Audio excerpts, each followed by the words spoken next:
चलिए एक और हम लोग आगे सवाल की ओर बढ़ने जा रहे हैं जो बहुत ही महत्वपूर्ण सवाल है। और क्या है?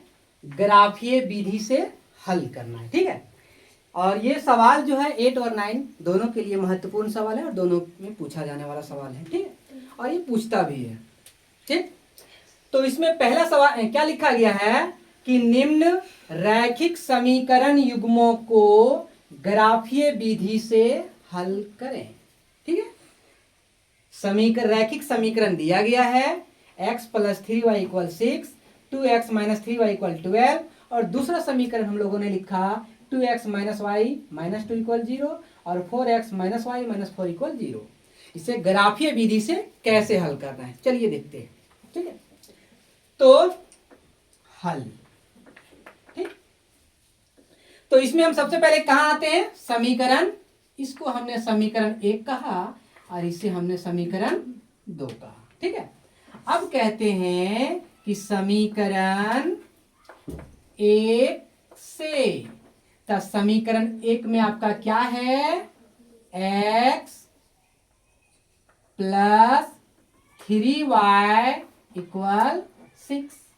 अब यहां पे क्या करते हैं, किसी एक को प्रतिस्थापित कर देते हैं, चाहे x को कीजिए चाहे y को कीजिए। तो चलिए x = 6।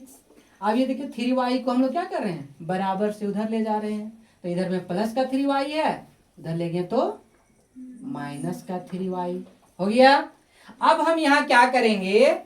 x और y का मान पता कर लेते हैं। ठीक है, एक बॉक्स बना दीजिए। चलिए बन गया।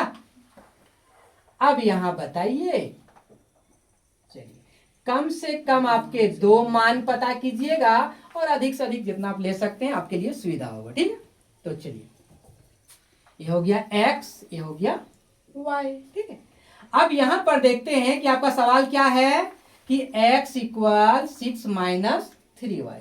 हम x और y में कुछ मान रखते हैं। क्या मान रखते हैं? हमें मान रखने में किस में आसानी होगा, सुविधा किस में होगा? y में।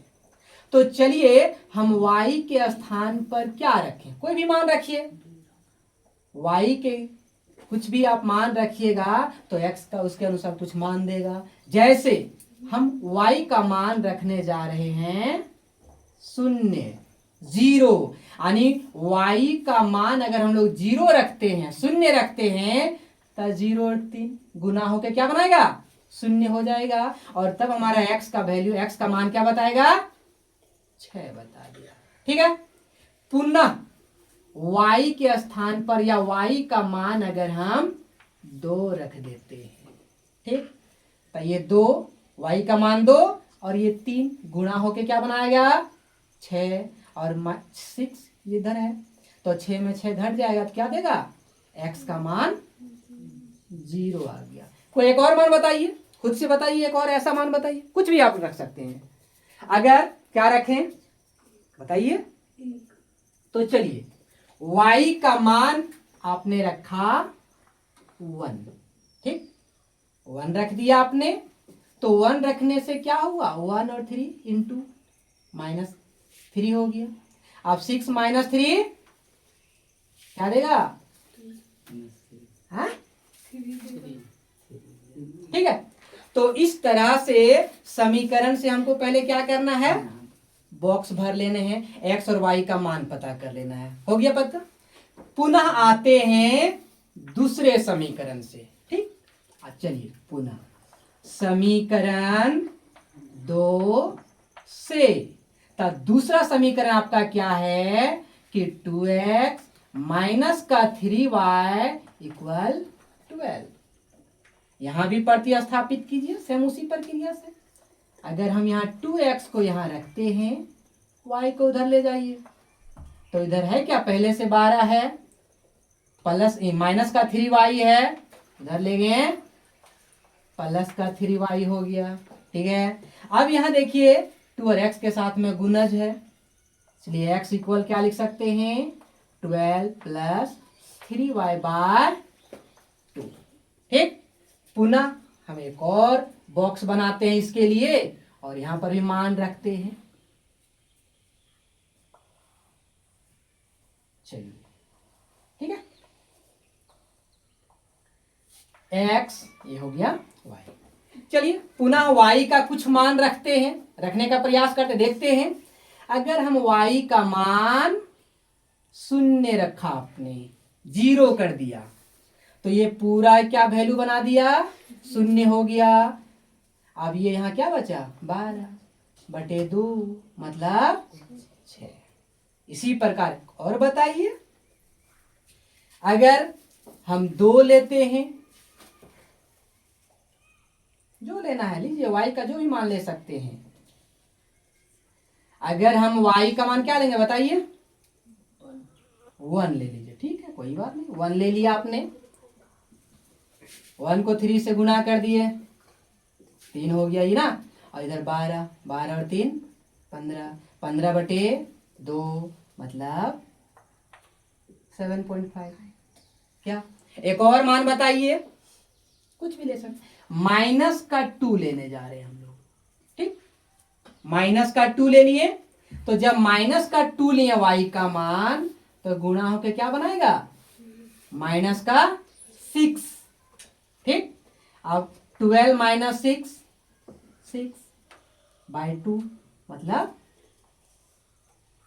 3 हो गया, ठीक।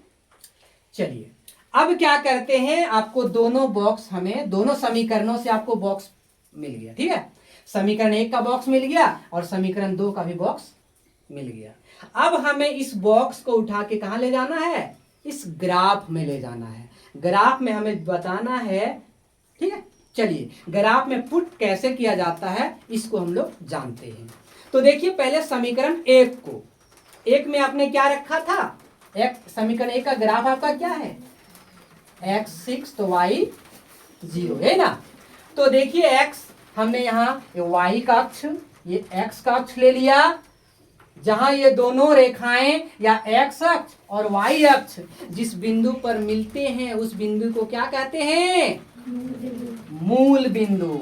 और मूल बिंदु का निर्देशांक क्या होता है, 0 0। ये 0 हो गया ना, यानी कहने का मतलब हो गया, यहां से अगर दाईं तरफ जाइएगा तो 1 2 3 4 5 6 7 8 प्लस में जाएगा, और यहाँ से ऊपर की ओर जाइएगा 1 2 3 4 5 6 ये प्लस में जाएगा। यहाँ से बाईं तरफ आइएगा तो माइनस में आएगा, -1 -2 -3 -4 -5 -6 -7 -8। नीचे आइएगा पुनः माइनस में आएगा, -1 -2 -3 -4 -5 -6, ठीक है। अब क्या करना है, इस बॉक्स को वहां रखना है। तो समीकरण 1 का बॉक्स क्या है, x का मान 0 तो y का मान x का मान 6 तो y का मान 0, ठीक है। x का लाइन ढूंढिए, कौन हुआ, ये x का अक्ष है, तो प्लस का 6 कहाँ है, देखिए यहाँ मिला, ठीक। और y 0 मतलब y में हमको कहीं और जाना नहीं है, इसका मतलब इसका निर्देशांक इसी बिंदु पर हो गया, ठीक। एक मिल गया बिंदु। पुनः बोला x का मान 0 तो y प्लस का 2 है, तो x 0 कहाँ, इसी बिंदु पर रहेगा। लेकिन y के तरफ चलिए आप 2 कदम, y का अक्ष कौन हो गया, प्लस का 2 है, 2 कदम आपका यहाँ आ गया, ठीक। एक और आपने लिया है कि x के लाइन में जाइए, x के अक्ष में जाइए 3 कदम, x का अक्ष कौन है, ये 3, और y में 1, तो y का जो जाएगा ये जाएगा ऐसे, ठीक है। अब क्या करते हैं, इन तीनों को मिला देते हैं, मिलाइए। चलिए इसे आप बिल्कुल सावधानी पूर्वक मिलाइएगा, बिल्कुल एक सरल रेखा की भांति ये गुजरना चाहिए, सीधी गुजरना चाहिए, ठीक, ये गुजार दीजिए। अब इसी प्रकार से हम क्या करेंगे, समीकरण 2 का जो बॉक्स मिला था उसको पुनः इसमें रखेंगे। इसमें क्या, x का मान क्या दिया 6 तो y 0, x का लाइन, x का अक्ष हम इसी बिंदु पर हो गया, कोई दिक्कत नहीं दोनों। फिर बोला x का मान आना चाहिए 7.5 यानी 7.5, तो x का लाइन में 7.5 कहाँ हुआ, ये हुआ, लेकिन y का लाइन में कहाँ जाइएगा, 1 में जाइएगा, प्लस का 1, तो प्लस का 1 मतलब थोड़ा सा ऊपर जाइएगा, नहीं। चलिए 7.5 यहाँ पर हुआ ना, 7.5। चलिए लिखा दिए। फिर बोला x के अक्ष में जाइएगा 3 कदम, यहीं पर मिलिएगा, और y के जाइएगा -2, यानी माइनस का 2 हमने यहाँ लिया है, तभी आगे बढ़ेगा और इस तरह आगे बढ़ के यहाँ तक जाएगा क्या। चलिए ठीक है, अब पुनः से हम लोग क्या करेंगे, तो एकदम बिल्कुल सावधानी पूर्वक खींचना है, सीधा खींचना, एक बार में खींचना है। अब देखिए जो दोनों अक्ष था, इसमें आप लिख सकते हैं कि किसका ग्राफ था, समीकरण 1 का था। समीकरण 1 आपका क्या था कि x + 3y = 6 था, और दूसरे में क्या था, 2x - 3y = 12। अब ये दोनों ग्राफ का जो अक्ष था, दोनों जो रेखाएं जो बनी कहाँ मिल रही हैं, एक x अक्ष के बिंदु 6 पर मिल रही है ना। तो यहीं से हमें x और y का वैल्यू यानी मान पता करना है। तो इस बिंदु का निर्देशांक आप बता सकते हैं क्या होगा, यानी कि x हो गया कितना, 6, और y का मान 0, यानी इस बिंदु का जो निर्देशांक हो गया वो 6 और 0 है ना। तो यहीं से हम पता कर लिए कि x का मान जो होगा 6 होगा और y का मान 0 होगा। तो इस प्रकार से ग्राफीय विधि का हल हो जाता है। तो आपको एक और सवाल हमने दिया है, तो आप इसी प्रकार से इस समीकरण को हल करें और इसके लिए प्रयास करें।